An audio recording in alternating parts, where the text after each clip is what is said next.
Alô, alô, fala Brasil! Está no ar mais um Palavras ao Léo, seu programa diário de todas as noites. Bom, pelo menos de segunda a sexta, né? Dias úteis. Aqui comigo, Zé Leonardo, seu cronista preferido. Pois é, cada um tem o cronista que merece. Talvez você, meu amigo e minha amiga, mereça a mim, essa pessoa charmosa que está invadindo agora a sua tela do seu computador, provavelmente, né? E essa voz calorosa, né? Ardente, sexy, que aqui lhes fala todos esses dias. Isso é sua sina, né? A minha é ter que fazer, e eu até falo ter porque é quase uma obrigação, eu mesmo me imponho, mas é uma obrigação, né, de fazer esse programa, né, de segunda a sexta para tentar elucidar o que é esse país, esse mundo, né, em todas as suas dimensões, seja na política, seja na economia, seja na arte, na cultura, na sociedade, na vida, enfim. Pois meus amigos e minhas amigas, hoje eu vou começar aqui fazendo referência a um grande historiador que também é o pai, né, do Chico Buarque de Holanda, Sérgio Buarque de Holanda, né? Para quem é da minha área, para quem é das ciências sociais, né, o nome Sérgio Buarque de Holanda não é desconhecido, e para quem é historiador, ele é obrigatório, né? Ele, junto com Gilberto Freire e Caio Prado Júnior, praticamente inventaram, por assim dizer, a historiografia no Brasil. Inventaram uma forma, né, de dizer, né? Na verdade, eles introduziram método, ou métodos, porque cada um introduziu um método diferente, historiográfico, numa escrita da história do Brasil, e daí a sua importância, e daí em diante a historiografia brasileira teve um outro desenvolvimento, sem dúvida.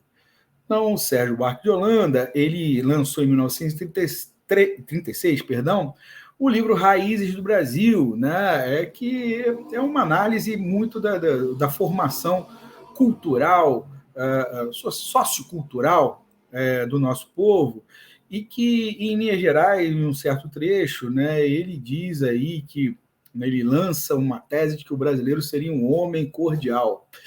E aí muita gente interpretou o homem cordial como um homem gentil, afável. Também pode ser. Mas, na essência, o conceito de homem cordial não quer dizer isso. Na essência, o conceito de homem cordial do Sérgio Buarque de Holanda, né, quer dizer aquele brasileiro, né, que tem uma herança patriarcal, né, tem uma origem, muitas vezes, rural, naquela época, né, predominantemente rural, inclusive, e que é dominado pelo coração. O conceito de cordial é isso, é aquele que faz as coisas de coração, ou seja, mais com o coração do que com a razão. E, obviamente, isso pode se tornar uma pessoa afável, agradável, mas pode tornar também uma pessoa impulsiva e até propensa a atos de violência. Então, é um conceito bem mais complexo do que o senso comum tenta diminuí-lo, né? E, claro, eu acho que como conceito tem os seus furos, né? O Sérgio Buarque de Holanda meio que tenta fazer um tipo ideal, weberiano, né? Do brasileiro, mas assim ele também tem sua validade, né? E quando eu me deparo com as notícias de jornal, e aí eu não vou falar nem de aspectos políticos, né? Não vou falar do assassinato da Marielle, porque eu falei ontem, né? Mas também compõe esse quadro assim de com uma outra dimensão, né? Bom, eu vou comentar aqui 3 notícias, né? Apareceram essa semana, né? Essa semana começou ontem, obviamente, não começou no domingo, né? Mas, né, ontem aqui eu comecei a ler essas notícias. Uma primeira aqui foi hoje sobre a prisão, né, de um torcedor do Flamengo, né, que agora é o suspeito da morte da torcedora palmeirense Gabriela Anelli, né? Isso aí já que eu tenho 3 semanas, né? o jogo Flamengo-Palmeiras, houve um conflito entre torcedores, né? Segundo a polícia, esse rapaz, essa pessoa atirou uma garrafa, a garrafa acabou perfurando o pescoço da Gabriela e ela veio a morrer, né? É um crime, né? E se for realmente ele tem que ser punido. Ele matou uma pessoa, obviamente, ele ao atirar uma garrafa, ele pode, eu não quero matar, mas ele assumiu o risco de matar, né? Obviamente é um conflito ali estabelecido, mas, né, é um crime. Ele matou uma pessoa. Isso não tem volta, né? Mas esse é um primeiro elemento. Parênteses aí, né? A polícia lá de São Paulo tentou incriminar um jovem que não tinha nada a ver com. Não estava na confusão, mas não tinha nada. Não foi ele que tinha tacado, né? Jogado, arremessado, né? A garrafa na torcida do Palmeiras. Né? Mas, assim, bem aquele negócio, eu vou pegar o primeiro aí para dar uma satisfação da polícia. Fecha esse parênteses, né? Mas, assim, é importante. Isso é a primeira notícia. Então, você tem uma notícia de uma violência irracional. São duas torcidas que, a rigor, né, estão lá para torcer pelos seus times, ou seja, estão num momento de diversão, de prazer, né, lúdico, e um ato impensado, irracional, impulsivo, né? Eu acho que mais do que isso, é impulsivo, leva uma outra pessoa a óbito, né? Mata uma outra pessoa. Uma outra notícia também que eu quero comentar aqui, né, é de uma nutricionista que foi agredida por um rapaz, na verdade é um senhor, né? Uma cabeçada quebrou, desfigurou, né, a cara da jovem, né? E esse senhor parece que ela estava dirigindo, né? E parece que o carro meio que descontrolou-se lá e não sei por quê, porque não chegou nem a mostrar nada em relação a uma ameaça a esse senhor. Ele achou ruim com essa menina e foi para cima dela, deu uma cabeçada e machucou, agrediu uma pessoa de uma forma também extremamente irracional, né? E uma outra que eu acho a mais absurda. Não, a mais absurda é o que levou à morte da torcedora, obviamente, né? Mas, assim, a mais irracional, né, de todas eu vi hoje, né, não foi só em um, né, meio de comunicação, a briga no meio de uma sessão de cinema da Barbie. Olha só, rapaz. Duas mulheres, né, se atracando por conta, assim. Depois eu vi o relato de uma das pessoas envolvidas, que ela chegou e estava lá, tinham pessoas no lugar dela, aí depois uma criança começou a falar alto com a mãe, e ela se desesperou, alguma coisa assim. Quer dizer, uma coisa assim muito sem propósito, né? E que mostra muito também o que é o momento que a nossa sociedade vive, né? Semana passada, né, foram divulgados aí os números do, né, Anuário Brasileiro de Segurança Pública, tal do mapa da violência, né? E antes de falar sobre isso, eu quero colocar que em 2020 a ONU, esse Anuário de Segurança Pública, Anuário Brasileiro de Segurança Pública, tinha falado assim que em números de assassinatos no mundo, o Brasil era o campeão. Né? Com 2,7% da população mundial, o Brasil continha 20,5% dos assassinatos. Isso em 2020. Né? Isso porque nós temos de 2018 para cá uma tendência de diminuição dos números de assassinatos. E mesmo assim, no ano passado, foram 47,5 mil assassinatos no Brasil. Homicídios no Brasil. Isso em 2022.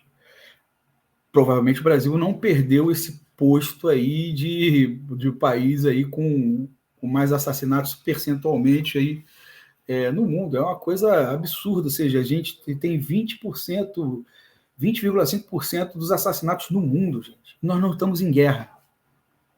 Nós não temos, assim, não estamos em guerra contra nenhum país vizinho, né? A Covid acabou, né?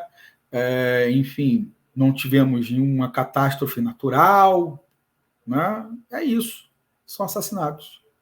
Né? É esse cotidiano que a gente vive, né? Onde pessoas são capazes de brigar num cinema por conta no filme da Barbie, né?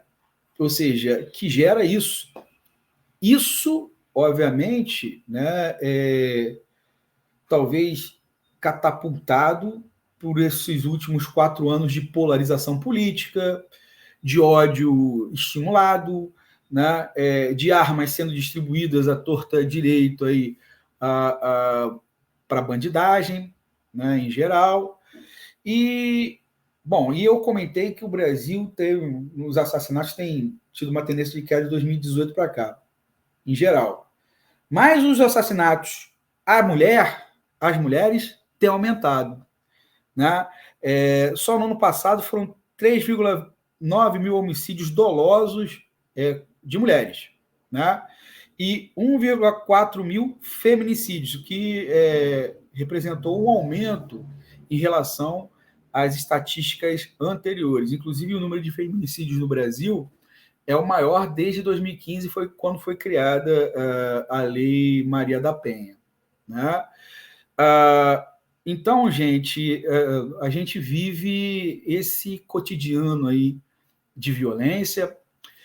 Eu não vou assim discutir as teses para o porquê que as pessoas são violentas ou deixam de ser violentas. Há vários fatores, né, que influem nisso, mas o fato é, não existem políticas públicas do Estado para diminuir o grau de violência nas pessoas. Né? Não existem políticas públicas capazes de controlar isso. O Estado mostra-se falido, né, mais uma vez, para coibir e controlar a violência de seus cidadãos, que muitas vezes acabam, né, gerando vítimas, e às vezes vítimas que não têm nada a ver, né, com a história. O nome dessa coluna é Relatos Selvagens Brasil, né, ou Brasília Cortiel, Relatos Selvagens. Eu não sei se vocês sacaram, né, a referência é a referência a um filme argentino, acho que tem 10 anos esse filme, mas assim, que é um filme que eu acho que vale a pena ver, é um filme excelente, né, um filme exemplar. Tem o onipresente quando se trata de cinema argentino, Ricardo Darín, ainda bem que ele é onipresente, porque ele é um atorzaço, né? E eu acho que diz muito sobre isso, essa irracionalidade, né? Essa impulsividade, né? Que gera uma violência que às vezes fica fora de controle. Né? E, obviamente, claro que isso é possível ser controlado. Né?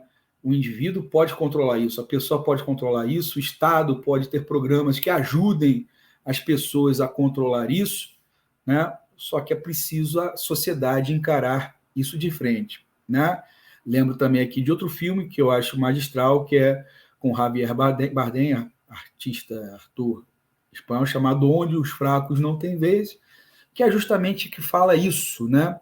Sobre essa irracionalidade que às vezes, né, é incontida e que gera aí, né, tragédias e barbaridades, como nós vimos aí nesse Brasil. Né? Então, meus amigos e minhas amigas, tendo dito isto, entrego esse abacaxi em vossas mãos para que você possa descascar, deglutir e digerir. E até amanhã, meu povo!